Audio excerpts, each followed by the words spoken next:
All right, it is back day. Now, I've got some good news, I've got some bad news, and I've got some terrible news. The good news is that it's back day. The bad news is that my car is still in the shop getting fixed, which leads us to the terrible news, which is that my straps are in my car. And anyone who does back day pretty intensely knows how important straps are on back day. It kind of spares your grip and your forearms the fatiguing and exhausting aspects of the movement so that you can really just focus on pulling with your back and working your back and not, like I said, exhausting your forearm grip. Because once your grip's toasted, once your grip's done and gone, you're really not going to be able to effectively work those back muscles. Now, how are we going to get around this? Well, we have two options. Option number one is to just take each movement nice and slow, utilizing natural grip with no straps and making sure that we're working the muscle effectively, despite the fact that we might not be able to do the same movements for the same amount of weight. So I don't know if shrugging 315 pounds is in the cards today. I don't know if stacking out the high row machine is in the cards today. They might be. We'll see how our grip feels today.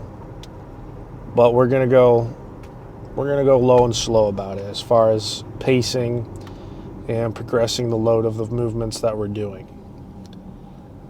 Now, second option here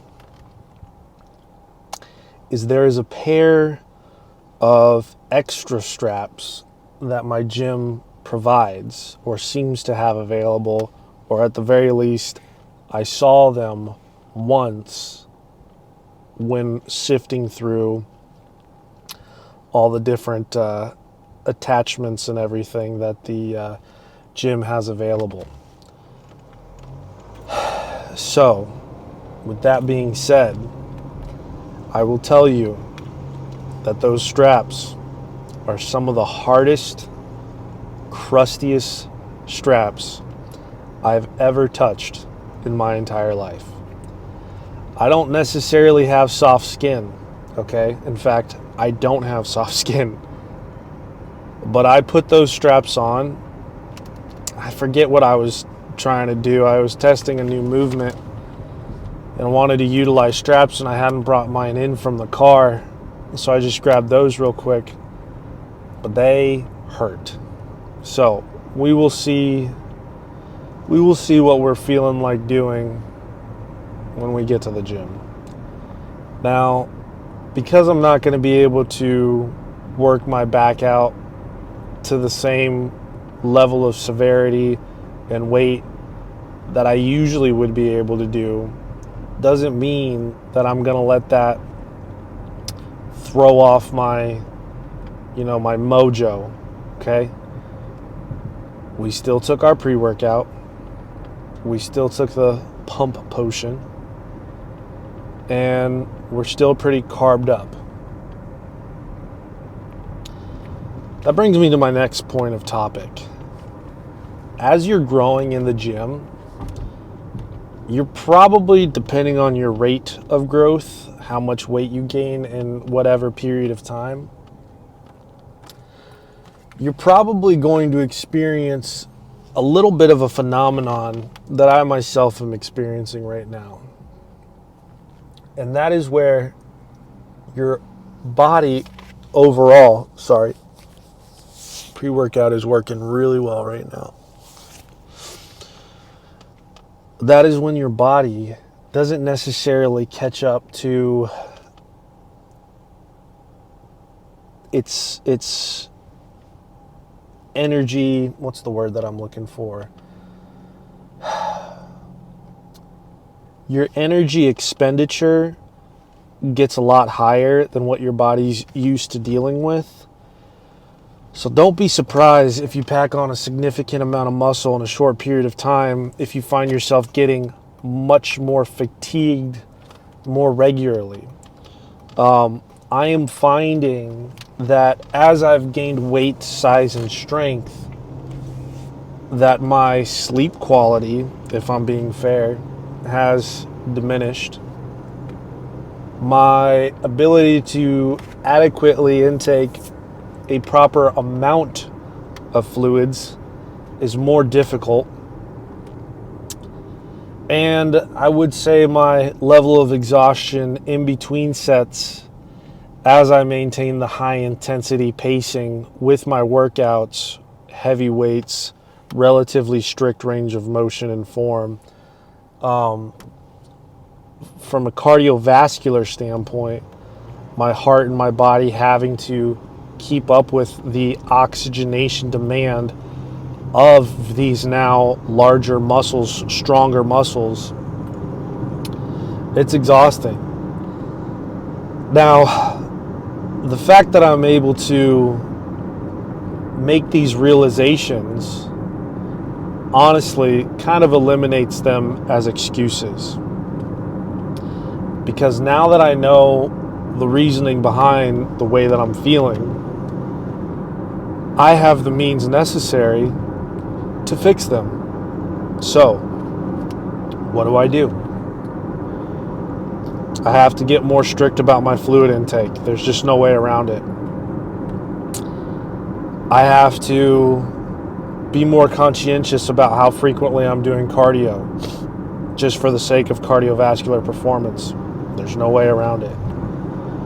And thirdly, which this one's a little bit more difficult to control for me, I have to try and improve my sleep quality.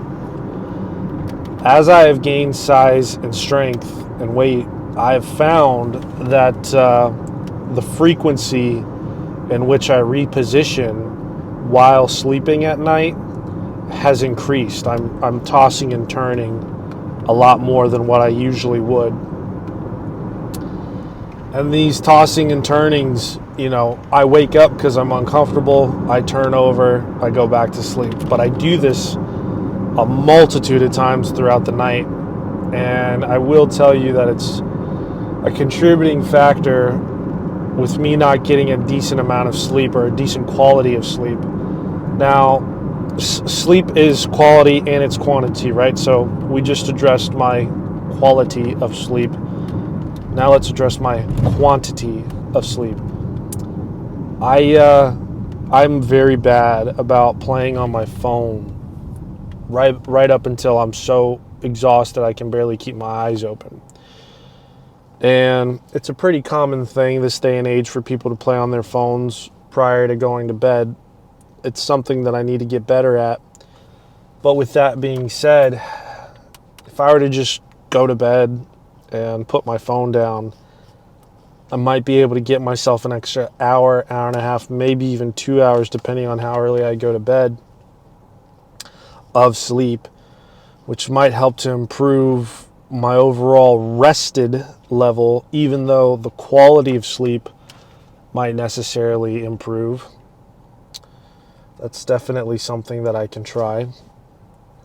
But I just wanted to kind of share what's currently going on with this bulk as I've gained size, muscle, and strength. it's not exactly a easy process, you know. Not to mention the amount of food you have to eat on a daily basis, specifically protein. It's certainly a workout in of itself, but you know, that's the name of the game. And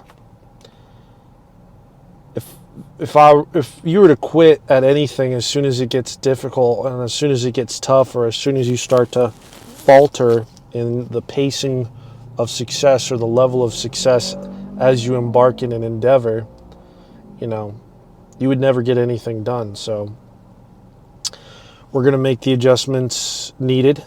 We are going to move forward and learn as our body changes. And we're not going to let the fact that we left our straps in our car ruin our back day. So I think if I can go through a leg day without headphones, like I did last leg day, I can get through back day without, straps.